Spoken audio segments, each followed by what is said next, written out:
డిఎస్సికి సంబంధించినటువంటి చర్చ అయితే మనకి ఇప్పుడు అసెంబ్లీ వర్షాకాల సమావేశాలు ప్రారంభం అవటంతో నిన్న శాసన మండలిలో జరిగినటువంటి పరిస్థితి ఇటు బొత్స సత్యనారాయణ గారి మధ్య ఇటు అచ్చెన్నాయుడు గారి మధ్య కొంత వాగ్వాదం అయితే నిన్న చోటు చేసుకుంది. ఇది దద్దమ్మ ప్రభుత్వం గత 5 ఏళ్లు పరిపాలించిందంటూ అచ్చెన్నాయుడు గారు కామెంట్ చేస్తే బొత్స సత్యనారాయణ గారు కూడా దానికి ఘాటుగా స్పందించడం కూడా జరిగింది ఓవరాల్. సో అయితే దీనికి సంబంధించి లోకేష్ గారు మరొక అంశాన్ని తెర మీదకి తీసుకొచ్చారు. ఒలింపిక్స్లో సిల్వర్ మెడల్, గోల్డ్ మెడల్ వంటి సాధించినటువంటి పివి సింధుకి ఎగ్జామ్ లేకుండా మనం జాబ్స్ ఇవ్వట్లేదా, ఇక్కడ ఇస్తే తప్పేంటి అనే విధంగా ఆయన ఒక వ్యాఖ్యలు అయితే చేయడం జరిగింది. మరి ఓవరాల్గా ఈ డిఎస్సికి సంబంధించినటువంటి అంశాల్లో మీ అభిప్రాయం ఏంటి? ఇక్కడ బేసిక్గా శాసన మండలిలో చర్చ జరుగుతుంది, అసెంబ్లీలో ఉపన్యాసం జరుగుతుంది. ఎందుకంటే ప్రతిపక్షం అంటే లేదు కదా, కాబట్టి వాళ్ళు చెప్పదలుచుకుని చెప్తుంటారు. ఇక్కడ ప్రతిపక్షం ఉంది కాబట్టి కొంచెం ఆర్గ్యుమెంట్లు అవన్నీ జరుగుతాయి. ఈ క్రమంలో బొత్స సత్యనారాయణ అచ్చెన్నాయుడు గారు పాయింట్ మీద ఏం లేదు. అక్కడ దద్దమ్మ ప్రభుత్వానికి దీనికి ఏం సంబంధం, దద్దమ్మ ప్రభుత్వం అవునా కాదని వేరే సంగతి. దానికి దీనిపై చర్చ ఏంటి? ప్రధాన పక్షం అడుగుతుంది నవీన్ ఎలా ఉద్యోగం, వాడు ఎట్లా టాప్ వచ్చారు, ఎట్లా ఉద్యోగం ఇచ్చారు, ఎందుకు ఇవ్వలేదు, టాప్కి వచ్చి ఎందుకు వస్తాడు, వస్తే ఎందుకు ఇవ్వలేదు, ఏం జరిగింది, 2 స్పోర్ట్స్ కోటాలో మెరిట్ లిస్ట్ లేకుండా సెలక్షన్ ఎట్టేస్తారు, దీనిపైన వివరణ ఇవ్వచ్చు, లేకపోతే విచారణ తీసుకోవచ్చు. వీటిపైన ఏ విమర్శలను చేయండి అంతే తప్ప గత ప్రభుత్వం దద్దమ్మ ప్రభుత్వానికి ఇప్పుడు డిఎస్లో జరిగినటువంటి మంచి అట్లకి ఏమి సంబంధం అంటే సమస్యను పక్కదారి పట్టించడం తప్ప ఇంకోటి కాదు. ప్రధానంగా లోకేష్ గారి విషయం మాట్లాడేప్పుడు కొంచెం ఆయన తొందరపడ్డారేమో అనిపిస్తుంది. సమర్థించుకోవడానికి మార్గం లేక స్పోర్ట్స్ కోటాలో ఎగ్జామ్ లేకుండా ఎట్టిస్తారు స్పోర్ట్స్ కోటాలు అనేది ఇక్కడ విమర్శ. కాబట్టి ఎగ్జామ్ లేక దాన్ని సమర్థించుకోవడానికి ఆయనకి ఏ మార్గం లేకుండా సింధు గారి పేరు పాపులర్ పర్సన్ కాబట్టి ఆమె పేరు చెప్పేసి అయిపోతుంది అనుకున్నాడేమో, అక్కడ పూర్తిగా డిఫెన్స్ లో పడ్డారు.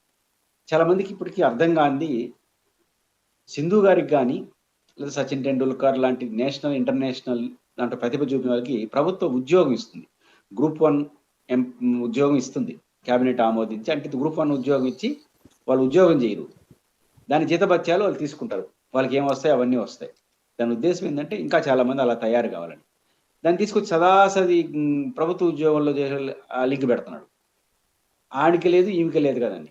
ఇక్కడ సమస్య ఏంటంటే పివి సింధు గారికి ఉద్యోగం చేయదు, క్రికెటర్లకు కానీ నేషనల్గా ఇంటర్నేషనల్ వాళ్ళు ఉద్యోగం చేయరు, ఉద్యోగం ఇస్తారు, ఉద్యోగం చేయకుండా వాళ్ళ పని వాళ్ళు క్రికెట్ క్రీడల్లో ఉంటూ ఆ జీతాన్ని ఆ గౌరవాన్ని పొందుతారు.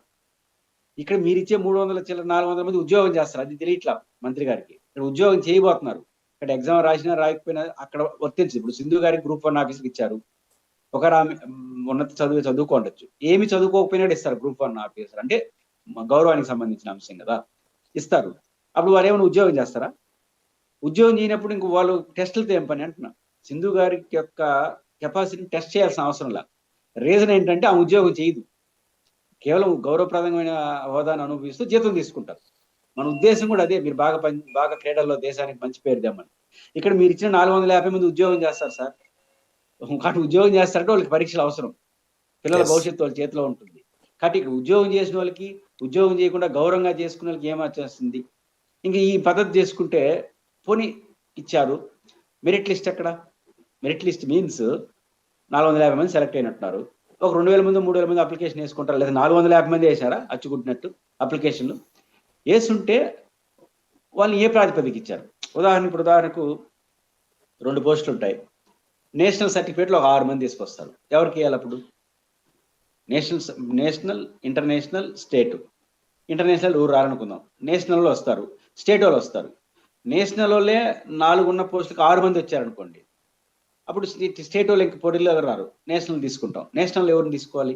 అప్పుడు కూడా క్రైటీరియా ఉంది, ఏ క్రీడ, క్రికెటా, హాకీనా, ఫుట్బాలా వేసి దీంట్లో హాకీకో ఏదో టాప్ ప్రయారిటీ ఉంది, ఇట్లాంటి వాటికి ఫస్ట్ ఇస్తారు. 6 మందిలో దీనికి ఫస్ట్ ఇస్తారు.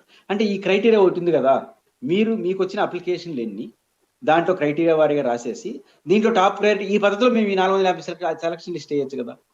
సెలక్షన్ లిస్ట్ డైరెక్ట్గా వేసి చేస్తే అట్లా ఎగ్జామ్ రాయలేదని ఒకటే పాయింట్ కాదు, మెరిట్ లిస్ట్ వేయకుండా సెలక్షన్ లిస్ట్ చేశారు. అప్పుడు ఏమంటారు ప్రభుత్వం? దమ్ముంటే చర్చకి రండి, ఎట్టొస్తారు, వేసాడు ఊడికి ఏం తెలుసు. ఇప్పుడు 2000 మందో 1000 మందో అప్లికేషన్ పెట్టి వాళ్ళు ఏవే స్పోర్ట్స్ రాసేసి ఇదిగో ఈ 450 మంది ఈ క్రైటీరియా ఇచ్చామంటే అప్పుడు లోపాలు ఎత్తారు. ఎవరిని తీసుకురా అంటే ఎవరిని తీసుకొచ్చేది వాళ్ళు? కాబట్టి తప్పించుకునే ధోరణి అవుతుంది. కాబట్టి ప్రభుత్వం లోకేష్ గారు తొందరపడ్డారు. ఆ పోలికే కరెక్ట్ కాదు. ఆమె గౌరవప్రదం కోసం ఇచ్చే జాబు ఉద్యోగం చేయదు. నష్టం లేదు. ఉద్యోగం నిజంగా చదువు రాకుండా చేశారనుకోండి, ఆ ఉద్యోగం మీద ప్రభావం పడిపోతుంది. ఇక్కడ అందరూ ఉద్యోగం చేస్తారు. మీరిచ్చిన 450 మంది. కాబట్టి ఇక్కడ టెస్ట్ పెట్టాలి. ఇక్కడ క్రైటీరియా ఫిక్స్ చేయాలి. అక్కడ టెస్ట్‌లు అవసరం లేదు. గౌరవం మాత్రమే. కానీ ఆ పోలికే కరెక్ట్ కాదు. Okay. Thank you Purushottam Reddy గారు. ఈ అంశాల మీద మీ విశ్లేషణ అందించినందుకు ధన్యవాదాలు.